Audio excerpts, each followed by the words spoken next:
올해도 노벨 과학상의 벽은 높았습니다. 생리의학상을 시작으로 물리학상과 화학상까지 기대를 모았던 우리 과학계는 아쉽게도 이번에도 수상자 명단에 이름을 올리지 못했습니다. 우리나라에는 왜 노벨 과학상 수상자가 없을까 하는 소식을 접할 때마다 참 안타까우셨을 겁니다.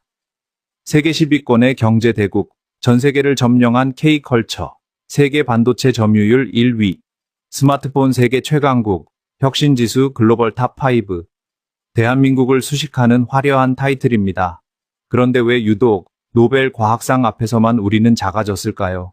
일본은 벌써 20명이 넘는 수상자를 배출했는데 현재까지도 대한민국은 과학, 의학, 기술 강국이라는 타이틀이 무색하게 노벨 과학상 부문에서 영의 기록을 이어가고 있습니다.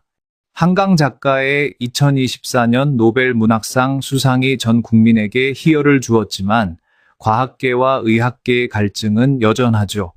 오늘은 우리 대한민국이 낳은 세계적인 과학자이자 평생을 정직함과 열정 하나로 살아오신 한국 과학의 거목, 조장희 박사의 가슴 벅찬 일대기를 들려드리려고 합니다. 사실 세계의학계에서는 이미 노벨상 후보로 수없이 거론되며 인류 의학의 지도를 바꾼 위대한 한국인 과학자가 계십니다. 일반인들에게는 이름이 조금 생소할 수도 있겠지만 그분이 바로 오늘 소개해드릴 대한민국의 과학자 조장희 박사님입니다. 병원에 가시면 CT나 MRI 찍어보신 적 있으시죠? 특히 치매와 암 진단에 가장 정확하다는 양전자 방출 단층 촬영기, 즉 PET라는 장비가 있습니다. 놀랍게도 이 장비를 세계 최초로 개발하는 데 결정적인 역할을 한 분이 바로 조장희 박사님입니다. 이 발명이 얼마나 대단한 것이냐 하면 예전에는 살아있는 사람의 뇌 속을 보려면 직접 머리를 열어야만 했습니다. 하지만 조 박사님의 발명 덕분에 이제는 가만히 누워만 있어도 우리 몸의 구석구석을 생생하게 촬영할 수 있게 된 것이죠. 발명 이후로 뇌의학의 수준이 달라졌다고 할 정도의 혁명 수준으로 평가받고 있습니다. 현재 전 세계 병원에서 쓰이는 모든 PET 장비는 조 박사님이 만든 모델을 기초로 하고 있습니다. 이러한 업적 덕분에 조 박사님은 영상의학 분야에서 세계 최고의 권위를 자랑하는 실비아 소로킨 그린필드 상을 수상하셨고 미국 국립과학원 정회원으로 추대되셨으며 우리나라에서도 과학기술계의 최고상인 과학기술 창조상을 수여받으셨으니 가히 노벨상에 가장 가까운 한국인이라는 수식어가 전혀 아깝지 않은 분입니다.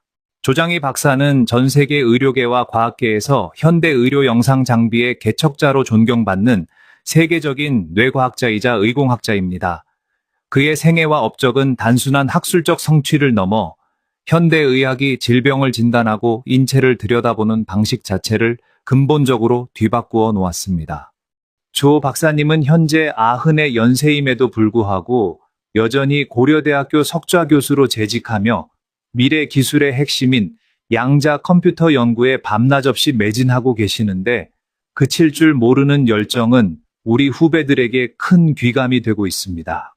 이런 위대한 천재 과학자도 어린 시절에는 우리와 다를 바 없는 평범한 소년이었습니다.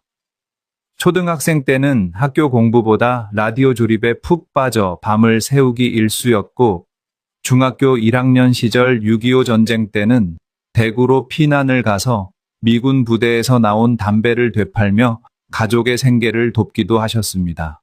서울 수복 이후에 피난학생 조장희를 기억하고 있던 한 선생님 덕분에 시험을 쳐서 용두동에 있던 서울 사대부속고등학교로 복학해서 다닐 수 있게 되었습니다. 전쟁 때문에 공부할 기회를 놓쳐 복학한 뒤에는 수학시험에서 빵점을 맞았을 정도로 공부와 거리가 멀었던 적도 있었다고 회상하십니다.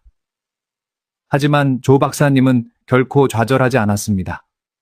피나는 노력 끝에 대학 시험을 쳐서 당시 서울대 통신공학과, 현재의 서울대 전자공학과에 입학하게 됩니다.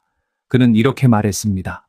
남들이 하라는 공부가 아니라 자신이 진짜 좋아하고 재미있어 하는 분야를 찾아 묵묵히 걸어갔을 뿐입니다. 조 박사님은 인생의 고비마다 운이 참 좋았다고 겸손하게 말씀하시지만 사실 그 운은 평소 정직하게 살아온 사람에게 찾아온 축복이었습니다. 재미있는 일화도 있습니다. 서울대 공대 시절에 우연히 등산반에 들어갔다가 스키를 타보게 된 경험은 국군 스키부대 창설에 힘을 보태는 것으로 이어졌습니다. 이것도 역시 운이 따라줬습니다. 1958년 군복무 당시 한참 진지 구축 작업을 하고 있는데 갑자기 대대본부에서 긴급 호출을 받게 됩니다. 학창시절 대관령 스키장에서 만난 유희성 대위였습니다. 56년인지 57년인지 눈이 많이 와서 한국군 수백 명이 죽었는데 미군한테 스키 부대를 만들어 달라고 했더니 스키만 300대 주고 알아서 하라고 했다더라. 이후 유 대위를 필두로 스키 부대가 창설됐고 나는 유 대위와의 인연으로 선임 하사가 돼 스키 부대 창설의 주역이 됐다라고 회상했습니다. 전역 후에 복학하여 공부에 재미를 붙이면서 열심히 하다 보니 2년간 대학원까지 졸업하게 되었는데 그때 당시에는 대한민국에 일자리가 많이 없었을 시절이라 막막했던 시절. 우연히 원자력 국가장학생이라는 제도를 알게 되어서 원서를 받으러 갔는데 벌써 시험을 치고 있었다고 합니다. 시험 시작한 지 15분이 지났지만 접수하는 사람이 일단 시험을 쳐보라고 했고 그대로 합격했다고 합니다. 보통이라면 포기했겠지만 그의 진실하고 간절한 태도를 본 접수원이 일단 시험을 쳐보라며 배려해 주었고 결국 합격하여 스웨덴으로 유학을 떠나게 된 것이었습니다. 이것이 오늘날 세계적인 과학자 조장희를 만든 위대한 첫걸음이었습니다. 이후 스웨덴에서 박사 과정을 마치고 미국 UCLA와 콜롬비아 대학교에서 교수직을 맡으며 노벨상 수상자들과 어깨를 나란히 하는 세계적인 학자로 우뚝 서게 됩니다. 이 시기 조장희 교수는 세계 최초로 양전자 방출 단층 촬영기 PET를 개발했는데 당시 의료계는 신체의 구조적 변화는 관찰할 수 있었으나 세포 수준의 생화학적 변화를 실시간으로 파악하는 데는 한계가 있었습니다. 조 박사는 방사성 동위원소를 활용해 몸속의 대사 활동을 영상화하는 PET 기술을 확립함으로써 암의 조기 진단과 뇌 기능 연구의 새로운 지평을 열었습니다. 이는 현대 핵의학의 초석이 된 혁명적인 사건으로 평가받습니다. 화려한 해외 생활에 안주할 수도 있었지만 조 박사님은 고국의 부름에 기꺼이 응답하셨습니다. 70년대 후반 당시 한국과학원, 현재의 카이스트에서 한국판 CT를 만들어 보자는 제안을 받게 됩니다. 당시에 한국과학원에서 10만 불을 주더라. MRI가 막 시작될 때였는데 한국 학생들이 참으로 잘하더라. 실험 결과도 잘 나왔다. 열심히 하다 보니 신문 일면에 나고 과학기술처에서 전화가 왔다. MRI 개발 연구의 초창기보다 20배 큰 60만 불을 주겠다고 제의가 왔다. 서울대 의대에서도 교수들이 전부 와서 보면서 자기네들도 하나 만들어 달라고 하더라. 박사님은 이렇게 회상하셨습니다. 한국의 연구 환경은 매우 열악했지만 박사님은 우리 과학기술의 발전을 위해 한국과 미국을 오가는 고된 일정을 소화하셨습니다. 결국 1988년 서울대학교 병원에서 세계 최고 수준의 자기 공명 영상장치 MRI를 가동하는 데 성공하셨는데 이는 우리 한국 과학자들이 세계 정상급임을 증명한 역사적인 사건이었습니다. 조장희 박사는 한국에 본격적으로 도움을 주기 시작했습니다. 2005년에는 가천의대 길병원에서 최첨단 뇌과학연구소를 설립하는 과정에 참여하여 세계 최고 수준의 MRI 시스템을 구축하는 데 성공했습니다. 기존의 장비로는 볼 수 없었던 뇌의 미세 혈관과 신경 조직을 머리카락 한 올 수준의 해상도로 촬영해냄으로써 인류가 한 번도 가보지 못한 뇌의 미지의 영역을 시각화했습니다. 그는 더 나아가 해부학적 구조를 보여주는 MRI와 생화학적 기능을 보여주는 PET를 하나로 합친 PET-MRI 융합 시스템을 세계 최초로 제안하고 개발을 주도했습니다. 이 융합 기술은 알츠하이머나 파킨슨병 같은 퇴행성 뇌 질환의 발병 기전을 연구하고 이를 조기에 발견하는 데 있어 대체 불가능한 도구로 활용되고 있습니다. 2015년에는 서울대학교 융합과학기술연구원에서 특임 교수로 부임하며 연구에 힘써 왔습니다. 대한민국 과학기술 훈장 창조장과 호암상 등을 수상하며 그 공로를 인정받은 그는 지금 이 순간에도 수많은 환자의 생명을 구하는 첨단 의료 장비 속에 자신의 학문적 유산을 남기고 있습니다. 현재 그는 고려대학교에서 석좌교수 및 뇌과학융합센터장으로서 계시며 MRI 원리를 이용한 양자 컴퓨터를 만드는 연구를 지속하고 있습니다. 조 박사님은 우리나라에서 왜 노벨상이 나오지 않는가에 대해 우리 사회의 근본적인 철학이 바뀌어야 한다고 조언하십니다. 노벨상은 단순히 상 하나를 받는 것이 아니라 우리가 그만큼 깊이 있는 문화와 능력을 갖추었음을 보여주는 상징이라는 말씀입니다. 당장 성과가 나지 않는다고 연구 예산을 줄이거나 조급해하는 태도로는 절대 과학 선진국이 될 수 없다고 꼬집으십니다. 튼튼한 인프라를 구축하고 세계적인 수준의 대학을 키워 수천 명의 학자가 오랜 시간 꾸준히 연구할 수 있는 환경을 만들어주면 노벨상은 억지로 쫓아가지 않아도 자연스럽게 따라오는 열매라는 것입니다. 대학을 키우는 것은 결국 사람이다. 미국에서 대학의 등수는 결국 그 안에 좋은 교수가 얼마나 있느냐가 좌우한다며 노벨상을 배출하는 대학은 돈을 써서라도 최고의 교수를 데려다 놓고 연구하는 이들에 대한 지원도 아끼질 않는다고 그는 얘기합니다.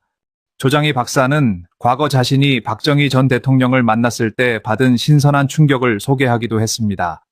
1970년대부터 자체 과학기술 발전을 위해서 각종 과학기술진흥 프로젝트를 진행하던 박정희 정부에서는 필요한 인재에 대해 지원을 아끼면 안 된다는 입장이었다. 당시 카이스트를 예로 들어보면 아파트를 하나 주고 직접 와서 들여다보고 학자들한테 잘해줘야 하는데 방이 좁다고 지적하는가 하면 전문가들의 이야기를 끝까지 들어보고 합리적인 답변을 해줬다며 그런 모습은 기존의 독재자 이미지와는 상당히 달랐다고 조 박사는 회상했습니다. 우리 후배들이 꼭 가슴에 새겨야 할 조 박사님의 철학은 바로 조금은 바보같이 하지만 정직하게 살라는 말씀입니다. 남을 속이거나 요령을 피우지 않고 자기가 좋아하는 일을 정직하게 열심히 하다 보면 당장은 조금 손해를 보는 것 같아도 결국 그 정직함이 큰 자산으로 돌아온다는 것입니다. 그리고 그는 이렇게 얘기했습니다. 논문을 여태까지 400편 정도 썼는데 처음으로 쓴 논문이 전 세계적으로 인정받았던 기억을 잊을 수 없다. 대학원 때 처음으로 논문을 썼는데 전 세계 연구자들로부터 논문 카피를 보내줬으면 좋겠다. 연구 결과를 공유받고 싶다. 등의 내용으로 50개가 넘는 편지를 받았다. 그때의 자부심과 환희를 지금도 잊을 수 없다. 내가 좋아하는 일을 정직하게 열심히 하면서 운이 따라주면 성공은 자연스럽게 따라온다. 조 박사님 스스로도 평생 400편에 달하는 논문을 쓰며 단 한 번도 자신을 속이지 않았기에 지금의 영광이 가능했다고 회고하십니다. 정직하게 살면 먹고 사는데 지장이 없으니 마음 편히 신념을 지키며 살라는 말씀이 참 따뜻하게 다가옵니다. 그는 내가 경험해보니 일을 해야 건강하더라. 일을 계속하면 생체 리듬이 일정해지고 머리의 혈액순환도 잘 되면서 건강이 유지된다. 며 자기가 좋아하는 일을 하면서 큰 대가를 바라지 않고 베푸는 것을 습관화시키면서 좀 바보같이 미치고 살아야 한다. 당장은 손해라고 생각될지언정 시간이 지나면 다 커다란 자산으로 돌아오더라 라고 말했습니다. 결국 일을 계속하는 것이 최고의 건강 비결이라고 강조한 것입니다. 현재 조장희 박사는 양자 컴퓨터라는 최첨단 분야를 연구하고 있습니다. 그의 양자 관련 연구는 단순히 연산 장치로서의 양자 컴퓨터를 만드는 것에 국한되지 않고 양자 역학의 원리를 통해 인체의 신비, 특히 뇌의 작동 기전을 규명하는 데 초점이 맞춰져 있습니다. 조장희 박사의 양자 연구는 물리학, 공학, 의학의 통섭을 통해 인류의 마지막 미답지인 뇌를 정복하려는 거대한 도전입니다. 그는 지금의 MRI를 넘어선 양자 기반의 차세대 영상 기술이 알츠하이머나 파킨슨병 같은 난치성 뇌 질환의 근본적인 원인을 밝혀낼 열쇠가 될 것이라고 믿으며 고령의 나이에도 불구하고 여전히 이 분야의 이론적 기틀을 마련하는 데 매진하고 있습니다. 90의 연세임에도 그는 매일 연구실로 출근하여 끊임없이 탐구하고 계십니다. 머리를 쓰고 새로운 것을 배우는 것이 뇌의 혈액순환을 돕고 생체 리듬을 활기차게 유지하는 원동력이라는 것이죠. 우리도 내 나이에 뭘 배워 라고 생각하는 것보다 조 박사님처럼 새로운 관심사를 찾아 하루를 채워 나가신다면 그 어떤 보약보다 건강하고 행복한 노후를 보낼 수 있을 것입니다. 나중에 혹시라도 병원에서 촬영을 받게 되신다면 우리 신체의 비밀을 밝혀내고 수많은 생명을 살리는 길을 열어준 조장희 박사라는 위대한 한국인 과학자가 있었다는 사실을 한 번쯤 떠올려 보시길 바랍니다. 정직과 신념, 그리고 끝없는 도전 정신이 한 인간의 삶을 얼마나 풍요롭게 만드는지 몸소 보여주신 박사님께 존경의 마음을 전합니다. 여러분도 오늘 이 이야기를 통해 새로운 열정을 얻으셨기를 바라며 항상 건강하고 빛나는 하루하루를 보내시길 진심으로 응원합니다. 오늘 소식은 여기까지이며 앞으로도 저희 프로그램 시청자분들께 힘이 되고 자부심을 드릴 수 있는 좋은 소식 발빠르게 전해드리겠습니다. 끝까지 프로그램 시청해 주셔서 감사의 말씀드립니다. 항상 건강하시고 행복한 일만 가득하시길 바라겠습니다. 그리고 다음에도 좋은 건강 정보로 찾아뵙겠습니다. 오늘 내용이 도움되셨다면 구독과 좋아요 한번 눌러주세요. 프로그램 제작에 정말 많은 힘이 됩니다. 지금까지 100세 시대 건강 비결이었습니다. 감사합니다. 행복하세요.